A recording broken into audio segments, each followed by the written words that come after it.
The purpose of this podcast is to educate and inform. It is no substitute for professional care by your doctor or your qualified healthcare professional.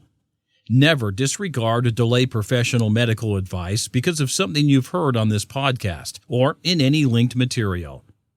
Guests who speak on this podcast express their own opinions, experience, and conclusions. Dr. Shirley neither endorses nor opposes any particular opinion discussed on this podcast. The views expressed on this podcast have no relation to those of any academic, hospital, practice, institution, or other entity with which Dr. Shirley may be affiliated. Welcome to Forever Fab, the podcast on fashion, the art of living, and all things beauty. This podcast is curated by Dr. Shirley Madeir, MD, as the definitive source of holistic wellness through beauty.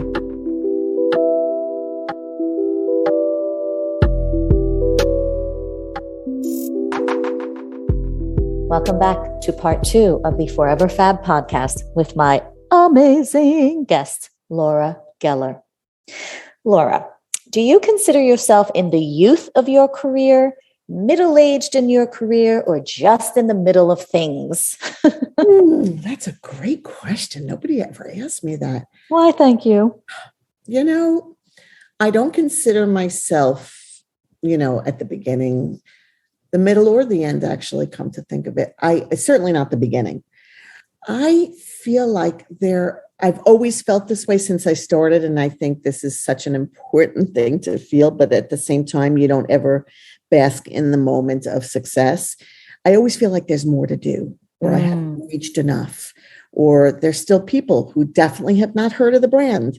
And so I'm always, my mind is always working on how can I make it better? How could I improve? And so I never feel like I'm done, finished at the end.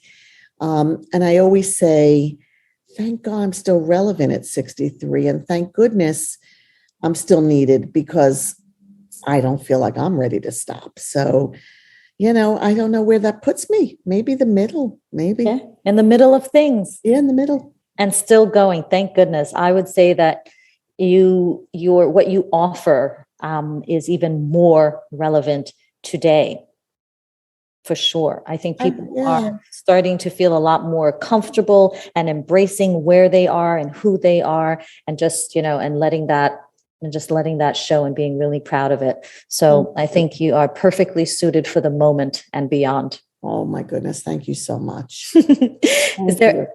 Is there anything you would want to go back to? Anything you'd like to redo or wish you could have done better? Yes, that is definitely, it's funny. I'll tell people, don't rear view, don't look back. There's a reason why you went through it, and it got you to where you are today, and it's part of your story. And all of that is true. But I think that if I could have talked to myself from today to when the rhythm of things and the momentum was picking up, I would have said, okay, couple things here. You can't do it all. You have to make a decision. Something has to go, because you're trying to do everything and things are falling through the cracks. And I don't mean being a wife and a mother and a household. I'm talking career only right now. Yeah. I think that I was not ready to let go of the business I had built up, that I was working personally at. And yet QVC had more demands on me. And I didn't even have time to think about who the right people to hire were. And I was just trying to be the chief cook and bottle washer. And you just can't. So I would probably advise anybody, really pick and choose what you are good at, and spend time on what you're good at, and find the right people. Yeah. You can't always be sure they're going to be the right people. And that was, certainly along the way, I had some major disappointments in people I selected that I thought I could trust. But that's not a learning. That's something that happens, and you learn from it, and you learn how to hire better, or to surround yourself better with the people that, you need. So, yeah, I mean, it's those kinds of things. And probably I would say, I didn't have the mentorship availability. I think whatever it is, to any of your listeners that they are trying to get more involved in, there's so much mentorship available. There's so many organizations for different, things that we do today, that you should definitely sign up for them and immerse yourself in them and do your homework. I think I didn't have that all available to me. So my success came much later. People say, you're a 40-year overnight success. And one of those organizations, one in which you are very much involved, is CEW, Cosmetic Executive Women, right? Yes. Oh, yes. From the very beginning. And let me tell you, I have told more people who are in this industry, or getting into the industry, to join, because they have so much mentorship there. And I am so grateful to that organization and the president, Carlotta. They're just such nurturing people. And, there are a lot of women my age who have lost their jobs. Because they were high earners, and companies, needed to bring in younger people who can make less money and build them up. And CEW is a place you can go and network and really find people who might need your skill set, so that you can do whatever it may be, consulting with your skill set. So I'm grateful to them. Yeah, I agree with you. I've been a member of the CEW for a number of years, and I have definitely taken advantage of their seminars and supported, their galas and award shows. And just frankly, because I want to be able to support my tribe. I want to be able to support women in beauty. I mean, for crying out loud, we are beauty, right? Yes. So, yeah. Yes. And it's nice. I mean, like I said, that didn't exist when I first started. I mean, now you can tell that to someone, and it's such an advantage for anybody getting into the industry. I agree. What do you love about the beauty industry? I love how good it makes you feel. Yeah. Listen, I have clients through the years, who you would look at and say, oh my God, they're not even wearing makeup, but they still love it. They still buy it. They collect it. It's, for me, the business of color cosmetics in particular, which is my avenue. Yes. I think it's still like being a kid in a candy store, or getting that fresh box of crayons that you can't wait to try this new color and see what it's going to look like on paper.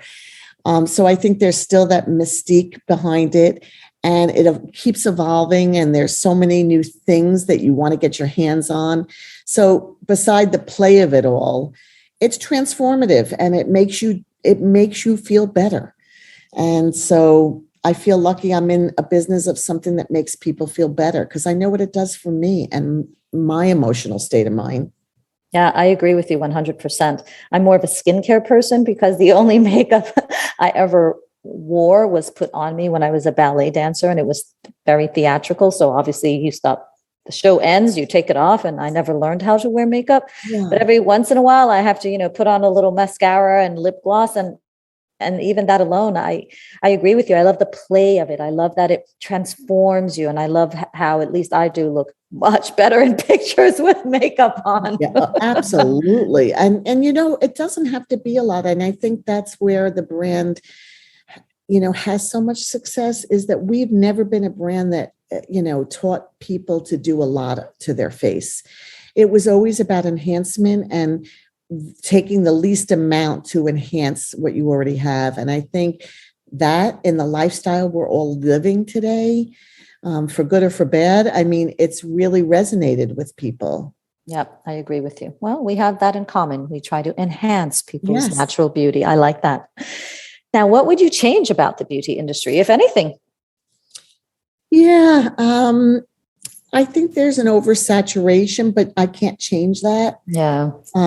I think that there's a lot of mixed messaging, which is disturbing to me, because I think it's confusing to people, not just in ingredients. And, I see it with my own friends, they come to me and they'll say, oh my God, what do I need? Like, I don't like the way I look, and my eyes are so, they're hooded and they're dry. And someone told me I shouldn't wear pearl eyeshadow. Somebody else told me only wear matte. Someone told me not to use this, but to use that. I think, I wish everybody would not put down other people's, lines and ingredients. Stick in your own lane and promote what you've got, but you don't need to be negative to be positive. Right.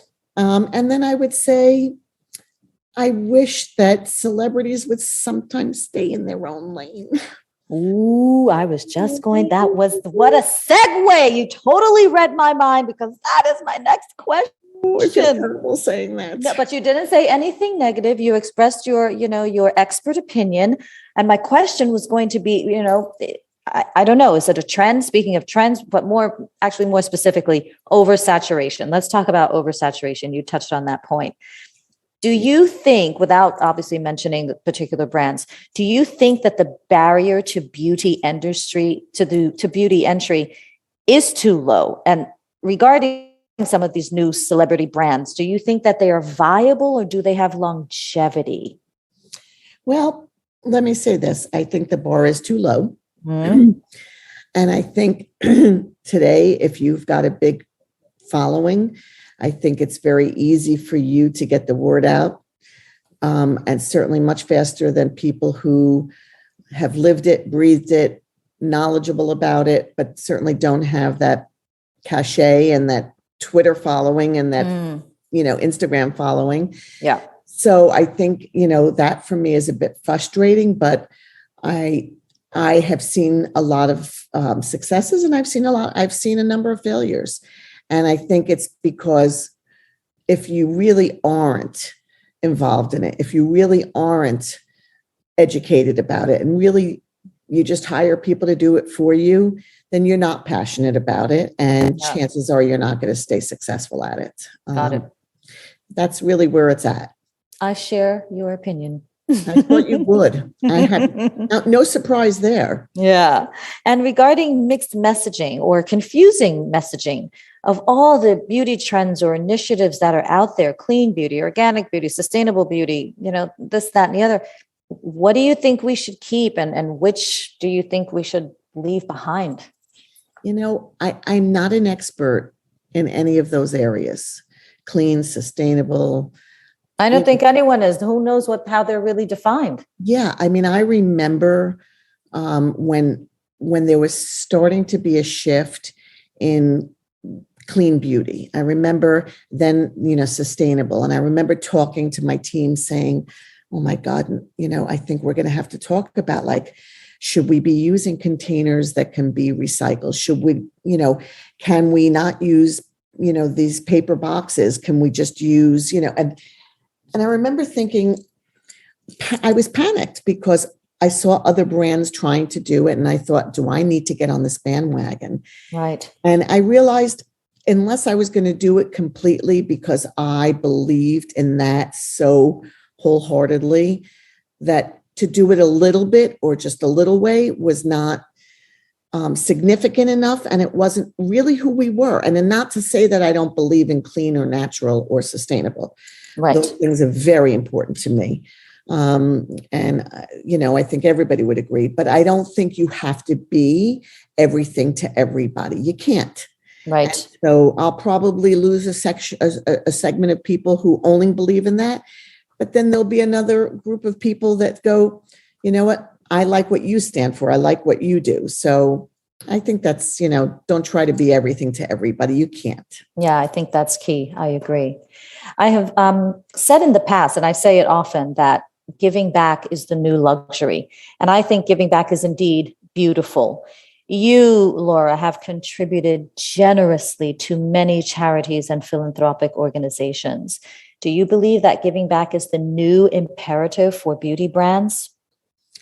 I think it should be. I don't think it should be a new imperative. I think it should be, if you can.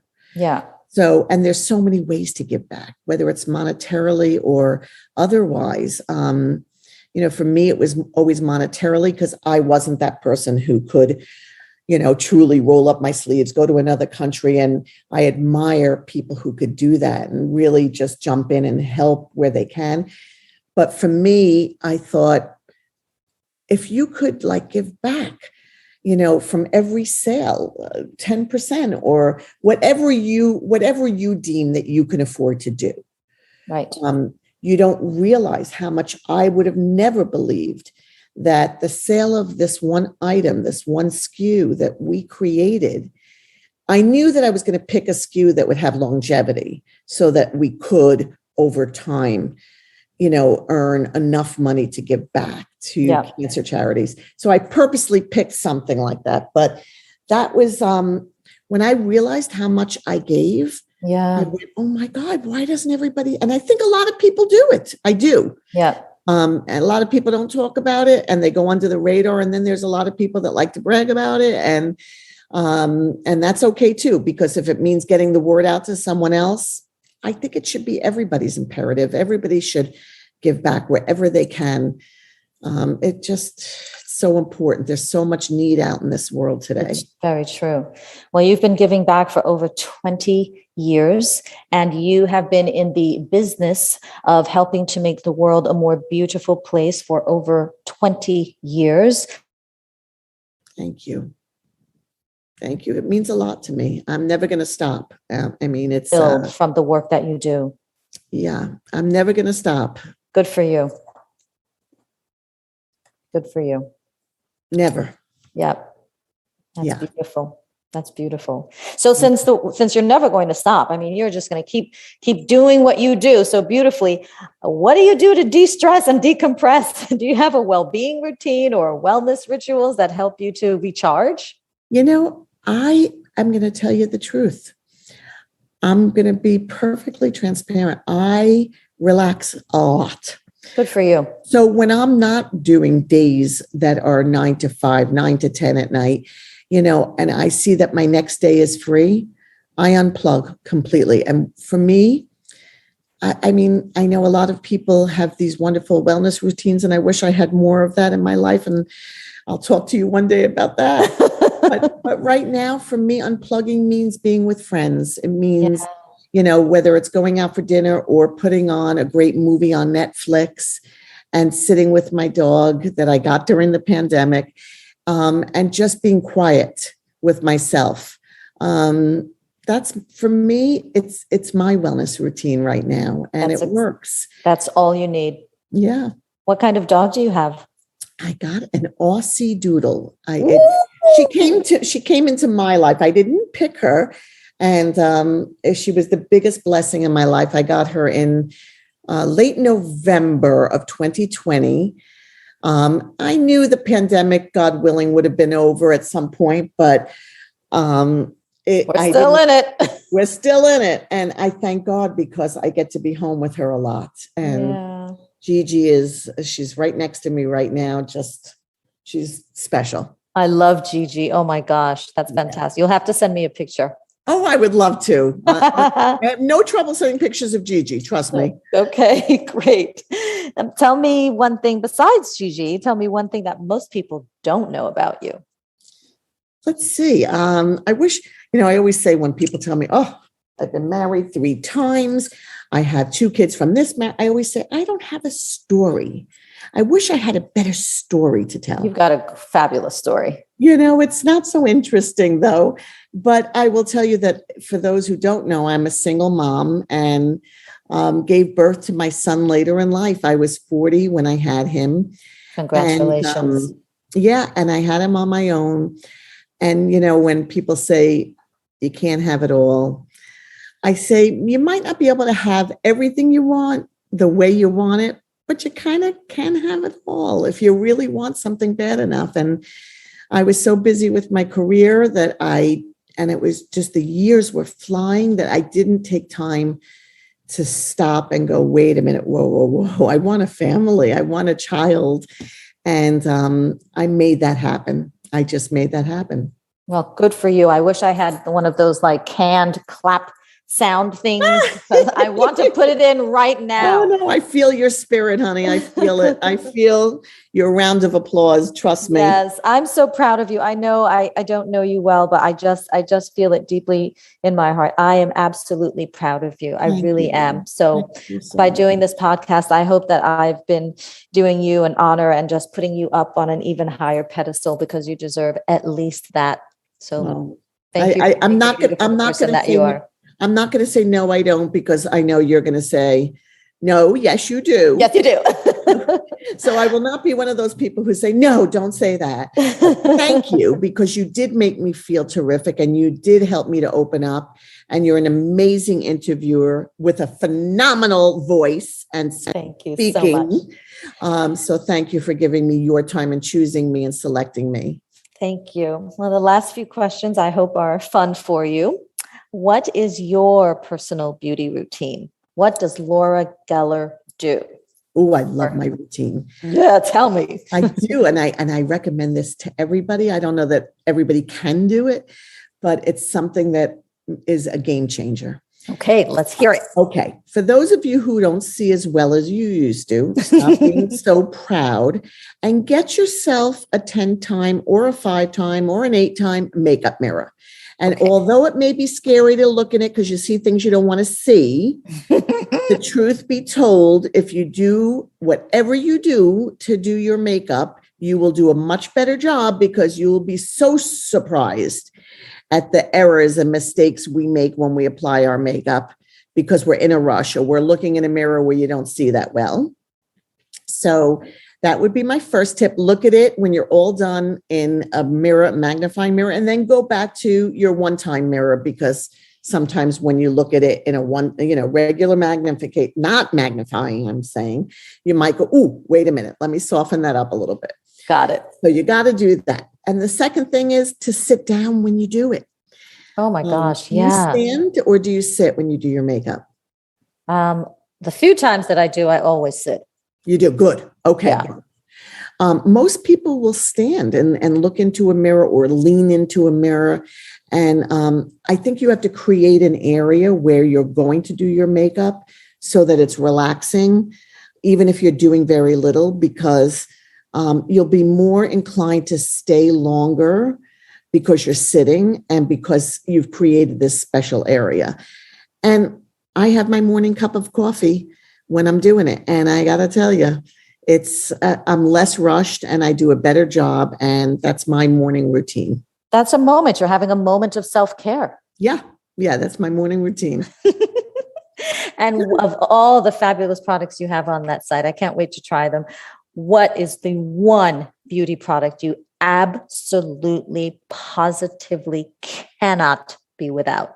That's a good one. It's a hard one. I know there's so much good stuff. It's too much good stuff. And they're all my babies. Yes. I'm not going to say spackle primer because that's not really color cosmetic. That preps your face, but of course it is important. I would have to say, if you put me on a desert island and you said you could only take one thing with you. Yes. I would say my Bronze and Brighten. Because my Bronze and Brighten is not just a bronzer. It can be used as an eyeshadow. It could be used. It could be used as an eyebrow filler, a contour, even as a highlighter. There's 6 different color pigments in it, and you can pull out the different colors if you want to with different size brushes and really create almost a whole face with just that one compact. Who doesn't love a multitasker? Yeah, really. Exactly. I mean, right? It doesn't, that's all I look for is anything that will multitask. Oh my gosh. Oh my goodness. Do we have to end? Oh my God. I love my time with you and I hope everybody else likes it too. Are you kidding me? This is fabulous. There's so many more questions I could ask. We'll just have to have you back for parts 3 and 4 and 5 and 6. Okay, good. Sign me up. Yes, please. Thank you. Well, the last question is called the Fab 5. Okay. And everyone gets asked this question. It's like my signature question. What are your top 5 all-time top 5 recommendations for living a beautiful and fabulous life? Okay. We're not talking about makeup necessarily, right? Not necessarily. It's whatever you want. Okay. I think that it has to be being caring and compassionate and a good listener. Yes. And don't assume that anybody you're talking to, and I mean anybody, has it easier than you.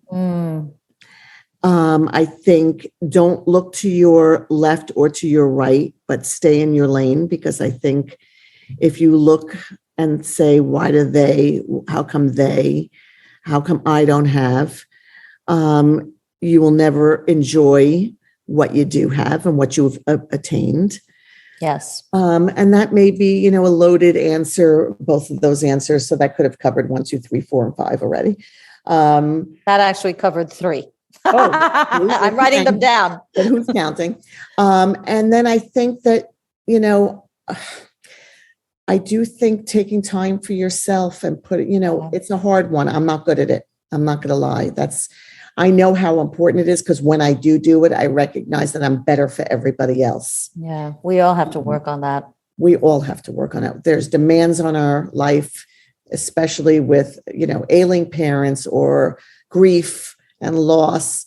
But I think surrounding yourself with your tribe, your peeps, like you said, they're the ones who are going to lift you up. It could be blood relative or it could be not, but you've got to find them and you've got to have them lift you up, and then find passion for something, just something, even if it's not a living, just find something that you've always been interested in and just try to make time for it a little bit. It will fill you, and give back. I'm probably up to 10. You're up to 7, but you know what? I'm going to let you have bonuses. Thank you. That's so kind. So kind of you. Oh my goodness, because you're so full of wisdom and beauty. I mean, oh my gosh, it's just so much. Right back at you. I've written them all down.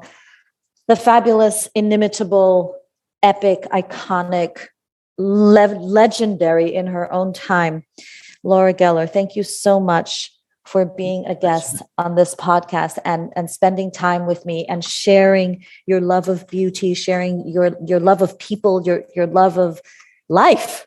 Thank you for sharing that with me. You're most welcome. It was such a joy. Thank you for the time today.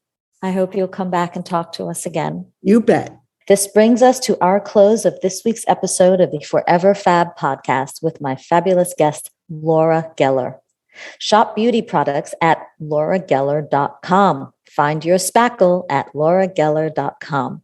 And follow Laura on social media at Laura J. Geller and also at Laura Geller Beauty. Thank you for listening to this week's Forever Fab podcast with my fabulous guest, Laura Geller. Until next time, stay beautiful inside and out. Thank you for listening to this week's episode of Forever Fab, the podcast on fashion, the art of living, and all things beauty, curated by Dr. Shirley Madeir, MD. Live beautifully and help make the world a more beautiful place.